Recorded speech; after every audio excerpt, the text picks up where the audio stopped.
Okay, welcome back to 1992 again. Now, I say again because I've just finished recording something about Arabian magic. And, I'm going to do a quick video on this because this cropped up next in my list working through alphabetically down the 2.5D fighters. And it is by Konami, and it is a favourite from my childhood, Asterix.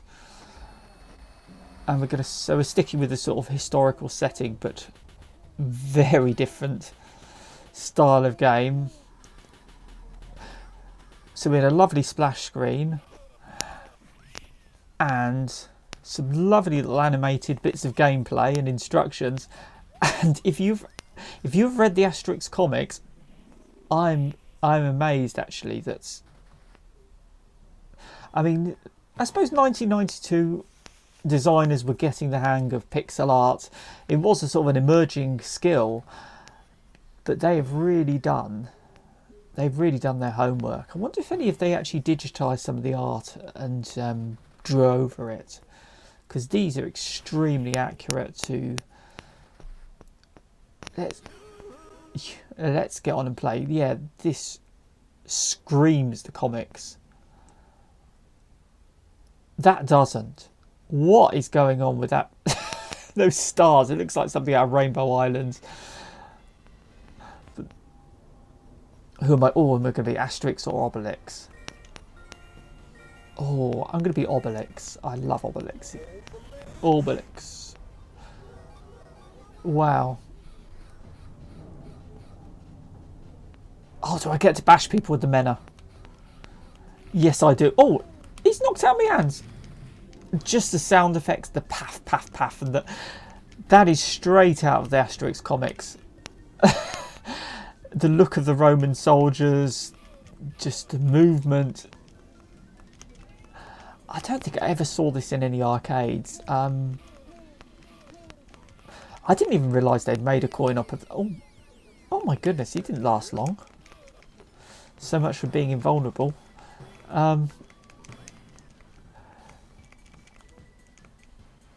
I grew up reading these comics, so I grew up reading Asterix and I grew up reading Tintin and the Beano and the Dandy and 2000 AD and just that bit where he just whaps him from the side to side onto the ground. See, if you thought Hulk did that first with Loki, you're wrong. Obelix did that with the Roman centurions, though you'd usually pick them up by their spear and do that. Can I pick up... Oh! Roast, wild boar.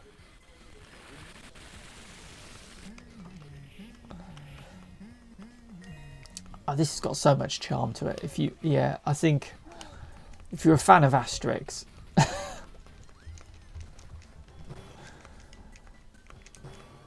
oh, I can swing on that. Can I kick him? Yep. It's got a nice little funny tune going on in the background. Everything. The sound effects are better than music, I think. And they've got some nice sampled speech here.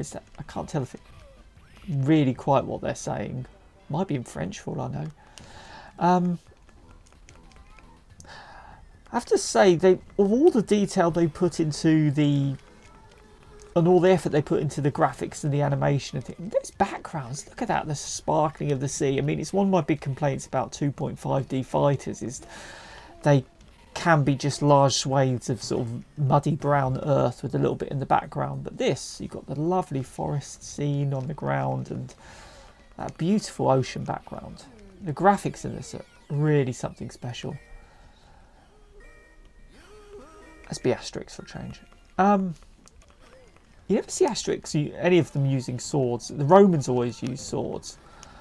The Gauls always punched, even though they all carried weapons. Or they just squished someone with a big rock. I've got a feeling after playing this for a little bit, it's definitely possibly definitely style over substance. Oh. I like these Romans are crazy. I mean, that was one of the little lines from the book. They've actually done their Did the Tortuga formation turn up in any of the comics, I wonder? I can't remember. Oh, I'm losing track of which button is jump. There we go. Can I jump on? I can jump on top of it, can I? I think there was one of the comics where the Romans do actually do this.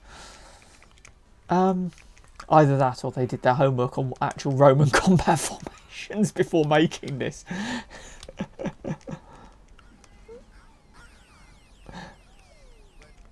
How do I beat this guy up? Oh, there we go. Just have to. It's just spongy. It's just a bit spongy. Just that picture of Asterix laughing. There are scenes in the comic where he does do that in that exact same artwork. So it's definitely going to attract fans to playing this coin op. If they saw this in the arcade, I mean, as I said, I played I've visited a fair number of arcades when I was on holiday in France, so I never saw this game there, but I'd imagine it was extreme, or Belgium for that matter. I'd imagine it was quite, it was a bit of a big hit. Oh, and I see, so now that's a clever way of getting some variety into the game, actually, because of course all the books was Asterix going to different parts of the Roman Empire, and I like that, you actually pick him up and you spin him around and can actually hit someone else with him.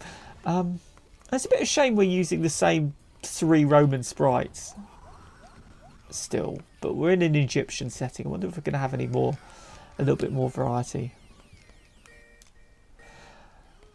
I'm going to play on a little bit just to see if we do get anything that's a little bit different here, because this might be one of the. I love that the animation of them running away, again taken straight from the comics. Oh, concentrate. Come on. Oh, that blooming dust devil. Is this how they're going to spice things up? Not by different enemies, but by sort of little cheap little tricks like this. Come on.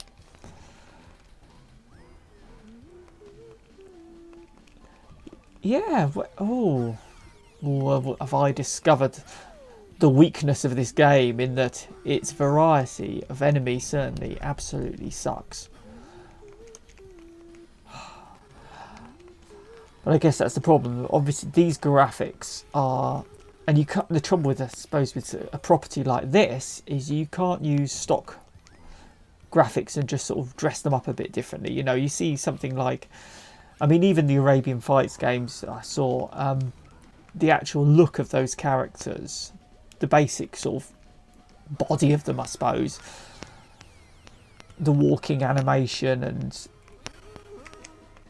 Oh no! Oh, I can't believe I died. That was a bit unfair. It didn't allow me to put any more coins in. I'm going to carry on nattering for a minute anyway. That is really frustrating. No, but if you've got a sort of stock side-scrolling fighter sprites, which just look like muscle guy with a fist, or muscle guy with a sword, or big chubster, or I don't know, or a female assassin or something, they're all going to have roughly the same animation and moveset, so you can just draw over a bit of detail on. These, I think, would take a lot more time for artists. These assets would take a lot more time for artists to produce. You've got all these incidental things like the wild boar and the background details, and all of these Roman characters. So many little frames, and also I suppose sync attacks where you pick them up, and you know, because every time you pick them up and whack them in the face, these incidental little bits of animation, it all takes a huge amount of time. So I'm not surprised that they would have sacrificed the variety of enemies just for those enemies that you do have being extremely well drawn.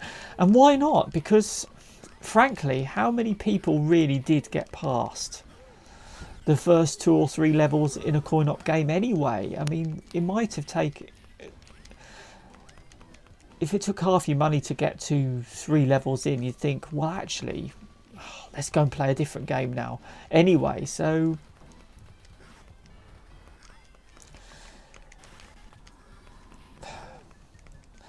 I suppose it's like I was saying with that... what was it? Arabian Magic and Arabian Fight. You get level 4 or 5 is sort of like the magic number of levels with those, where the enemies that you fought in the previous levels started to creep back in. And Alter Beast it was as well, wasn't it? We got to level 4 of Alter Beast and the zombies have returned, and I do have to get behind this guy and punch him in the back. Yeah, that must be the trick. Oh, no. So maybe there's sort of this unwritten rule that, you know what, if a player gets past level 3, they're going to keep putting money in, but we don't necessarily have to. It's kind of acceptable to start reusing loads of enemies, and Asterix just thought, you know what, this is a bit of a novelty licensed game. Let's just make it look really, really good. So maybe that was it. Maybe that's the design ethic of it. I mean, just all this little extra bit. Playing like a pudding here. I do get a chance to jump.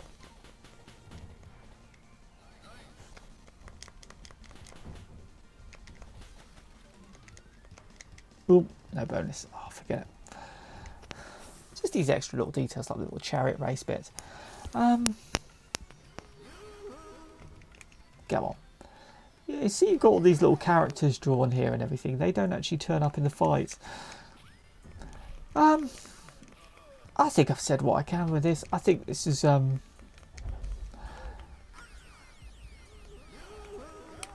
you what I'll do. I'm going to play on a bit to the end of this level. And I'm going to fast forward a shed load in the final video. So...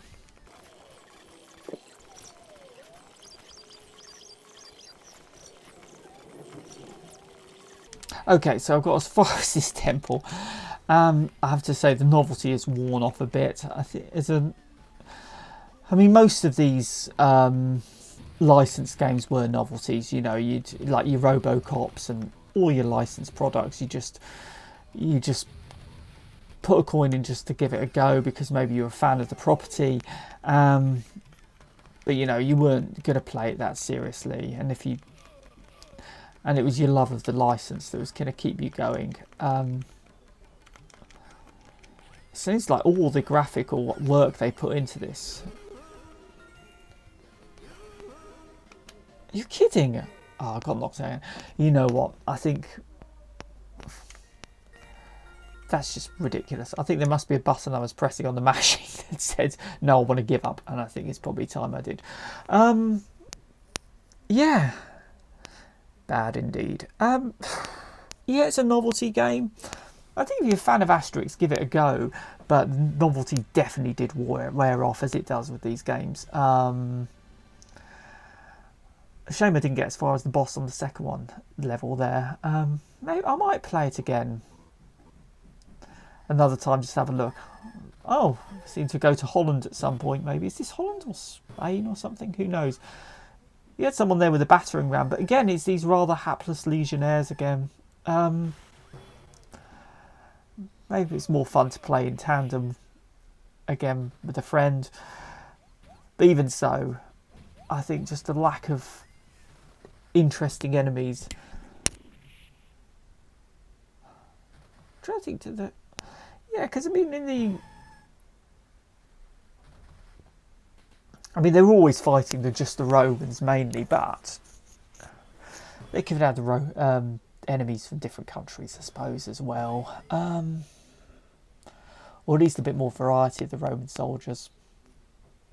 Yeah, some centurions. Yeah, well, you got some centurions in there, but a little bit disappointing. But I think a really great example of graphics in a licensed product. Okay. I think we'll leave it there. See you later.